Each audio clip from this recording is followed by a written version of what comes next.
Hey, I'm golf broadcaster Matt Adams. The updated and expanded second edition of my book, The Golf Round I'll Never Forget, Golf's Biggest Stars Recall Their Finest Moments, is now available. Readers can expect to march with Arnie's Army at the 1960 U.S. Open, relive Jack Nicklaus's remarkable 1986 Masters win, and be amazed by the Tiger Slam. The Golf Round I'll Never Forget, Golf's Biggest Stars Recall Their Finest Moments. Pick it up where fine books are sold, including BarnesandNoble.com and Amazon.com. Welcome to Football is Family, a podcast dedicated to the fan and fan experience. My name is Jeremy McFarland, and I want to look at the positive behind what makes football so enjoyable to watch and follow. I want to know why you are a fan of your team, of a player, or an era of football. Whether the pros, college, or high school, I want to hear and share your stories and your love for the game. If you want to be part of this podcast, please message me on Twitter at Jeremy_McFarland or on Facebook at the Football is Family Facebook page. This podcast is part of the Sports History Network, your headquarters for the yesteryear of your favorite sport. You can learn more at sportshistorynetwork.com. I want to thank everybody for listening today on the Football is Family podcast. I'm going to let you in on a little something about my life. My profession, I'm a preacher here in Hurricane Mills, Tennessee. I've been doing this for a few days, I would say, ever since I was 12 years old. I've been doing it one form or another. And, you see a lot of bad things at times when it comes to lives and when people, bad things happen to people and sometimes people do bad things. You see a lot of bad things. You try to help people to get better. But you also see a lot of strength and a lot of great things as well. You see a lot more great things than you do bad things. And one of those things that came up happened to me Monday. I was talking with a lady a few days ago who is a member of the church where I preach at, and she had just recently, in the last few months, have gone through chemo for cancer, and she came out on the other side and has some, things that are not going to be the same, but ultimately she survives and she's stronger because of it. And I asked her, how did you do it? How did you survive this? How did you find that strength to do this? And she said that it came through faith, love of her family, and the fact that she was not going to let this beat her. And when she mentioned these things, I looked at my life and I said, you know what? I can get through some of the problems that I have in my life because she's gotten through hers. I looked at her life and I found strength through one person and her dedication to beat something. This week, in fact, that I'm recording this, Julio Jones was signed by my Titans. And they're saying how much greater A.J. Brown is going to be. How much greater A.J. Brown will be because of Julio Jones. One person taking the top off of a defense can add to another person taking the top off. Eventually, you won't have 8 men in the box for Derrick Henry. Maybe Derrick Henry will survive a season. And you think, well, what can one person do? Well, in the real world, one person can give strength to others to make it through things in their life. In the football world, I think one person can make a difference. Now you say, well, how can one person make a difference to the NFL teams? There's 22 people that are out there at one point, 11 on offense, 11 on defense, and you have 11 on special teams. So I guess there's 33.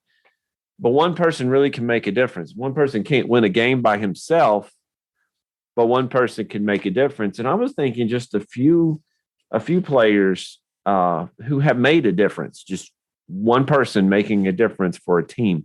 And I want to mention a few of these. This is Sports History Network, and I think these are historically powerful and great names that made a difference to their teams. But before I do that, I want to give a shout out to one of our sponsors. if you're listening to this podcast, you're probably a sports history fan. And if you are into sports history, you need to check out newspapers.com. At newspapers.com, you can access 640 million pages worth of news from the US, Canada, England, Scotland, Ireland, and more, dating from 1798 to yesterday. Get a free week subscription to newspaper.com by visiting sportshistorynetwork.com/newspapers. And with a paid subscription, you will help the production of this and other Sports History Network shows. Now, when we talk about the power of one person, think about these people. Joe Namath. Now, Joe Namath, I was looking at his stats. His stats are great, but the stats are not what really matters, because there's a lot of interceptions, a lot of incompletions, a lot of this, a lot of that. We understand that. But what Joe Namath did, he did two things. Number one, he gave legitimacy to the AFL. When the Jets signed Namath, it proved to the NFL and to other people that the AFL meant business, that they're willing to shell out for a star. Was Joe Namath the best player in that draft? Probably not. But was he the most recognizable person in that draft? Yes. And the Jets realized that if they got him, it would land legitimacy to their team and to the AFL as well. Of course, when Joe Namath won the NFL, the Super Bowl III, we see the second thing. He gave legitimacy to that whole conference and to the fact that there's going to be a battle between the two leagues. Of course, when they were coming together, you could see that helped aid and add to the leagues together. But you see with Joe Namath, he gave the AFL legitimacy, he gave the Jets legitimacy, but he also made it so that people can look at the AFL and say, yeah, they mean business. They really do. Joe Namath made a difference. I'm looking at my personal favorite team growing up, and I look at the Broncos. John Elway made a difference when he was drafted in '83, actually by the Colts, but then traded to the Broncos. And I read about these things, and I remember doing it. He pretty much led the Broncos to those Super Bowls before they actually won in '97 and '98. Now, he couldn't win them, but he actually led them. So that adds to the fact that when Terrell Davis came and gave them an offensive weapon alongside Elway didn't have to carry the whole team. You see the power of one person there with Terrell Davis. You see that they can say one player really did put them over that hump. I'm thinking when I was growing up watching Randy Moss and one player adding to the Vikings and then to the Patriots for their almost perfect season. One player made a difference where he could take the top off of a defense. He could make it so that other people could get open. He had helped Chris Carter out so much when he played for the Vikings. But Randy Moss, in his rookie year, you could see the great things that he was able to do, and especially that game against the Cowboys. You think about people like Reggie White, probably the greatest defensive player, at least the greatest defensive player on the defensive line. I think Lawrence Taylor's greatest defensive player ever. But Reggie White, well, of course, Randy White too for the Cowboys, but Reggie White.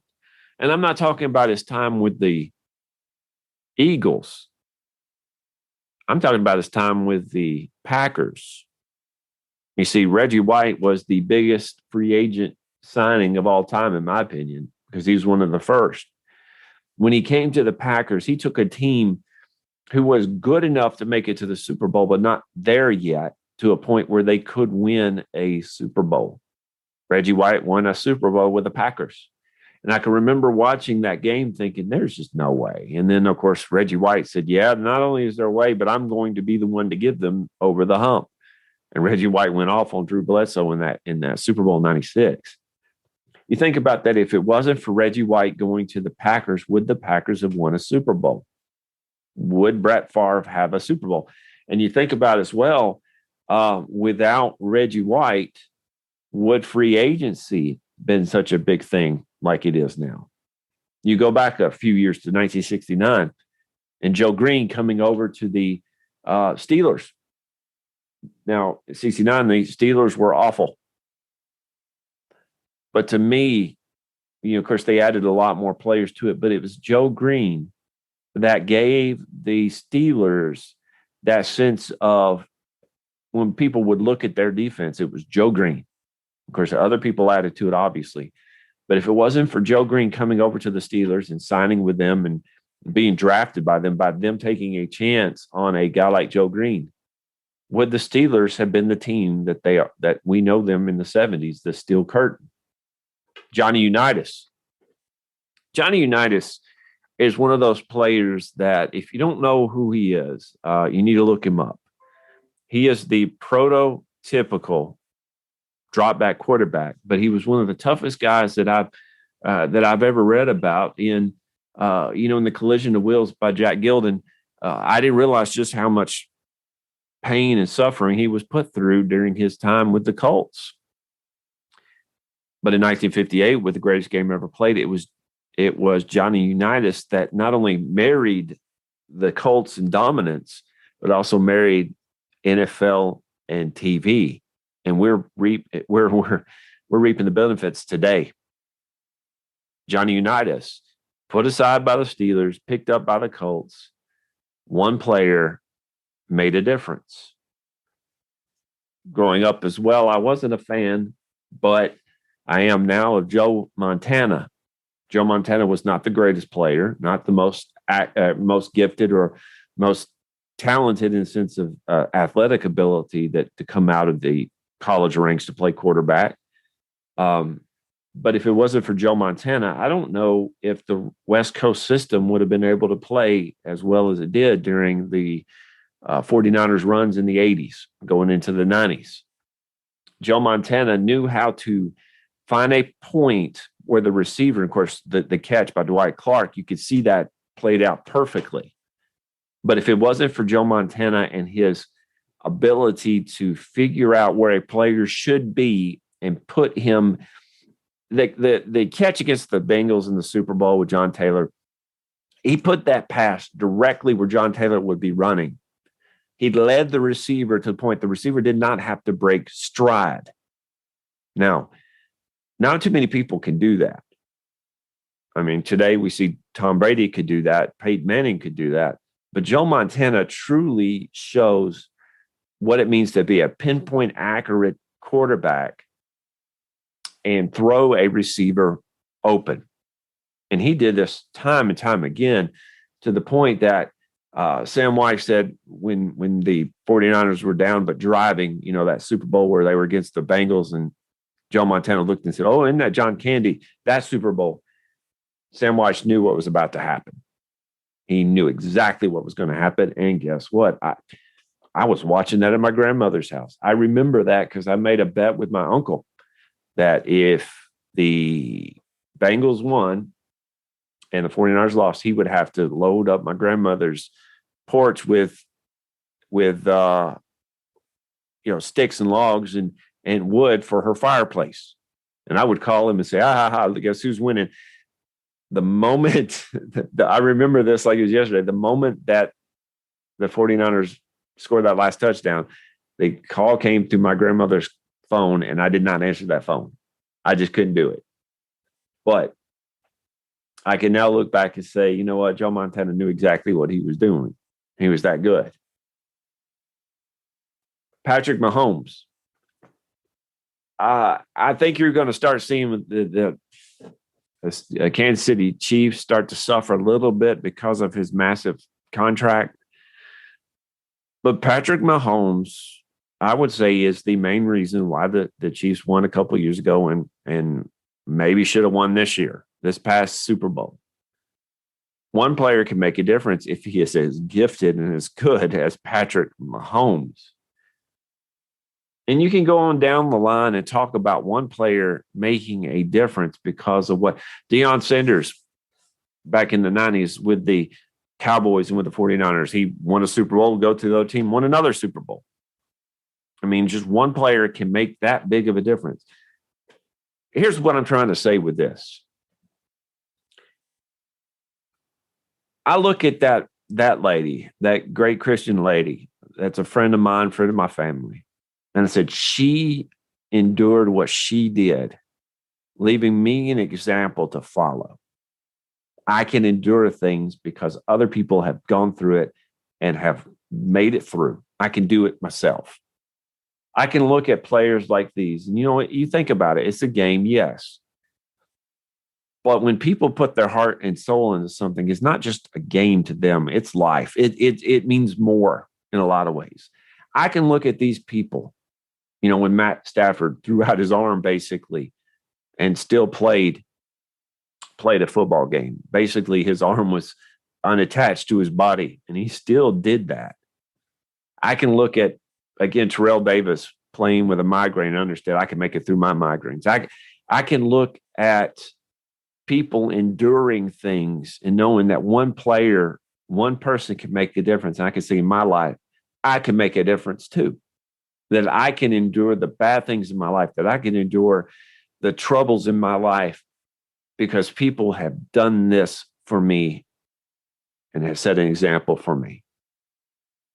Great players made a difference. Great people make a difference.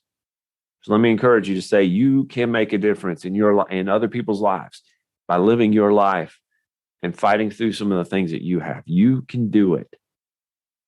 Other people have done it as well. You can do it as well. Thank you for listening to Footballist Family, and I hope to see you next week. Hey there, sports history fan. This is Arnie Chapman, a.k.a. the Football History Dude, and I hope that you enjoyed this recent episode presented by the Sports History Network and were able to learn some good old-fashioned sports history knowledge nuggets. I started the Sports History Network back in 2020 with the mission to help podcasters find a community of like-minded sports history nerds, as well as helping aspiring podcasters to start their own shows. We have a little bit over 30 shows on the network right now covering all sorts of sports history, but as far as I'm concerned, we're just at the toothpick in the ocean moment, you know, that can't even figure it out because there's so much more coming. We wanted to create the ultimate headquarters for sports yesteryear, starting with Podcast Network and our website, but we're going to continue to move into other mediums as well. And here's the cool part, because we want you to be part of our team. So if you're interested in starting your own podcast, or maybe being a guest on one of our shows, or who knows, maybe even writing an article for us over on the website. Seriously, all you got to do is reach out to us on the contact page over at sportshistorynetwork.com. You can be as technologically savvy as a Neanderthal tapping on a stone trying to figure out this whole hieroglyphics thing back in the day. Again, it doesn't matter, because even if you don't understand the whole podcast space, we have a production team that can pretty much help you out with doing everything. All you got to do, head over to sportshistorynetwork.com, head to the contact page, fill it out. That message goes right to me, and I'll reach out to you as soon as I can. But for now, dude, I'm through if you're through.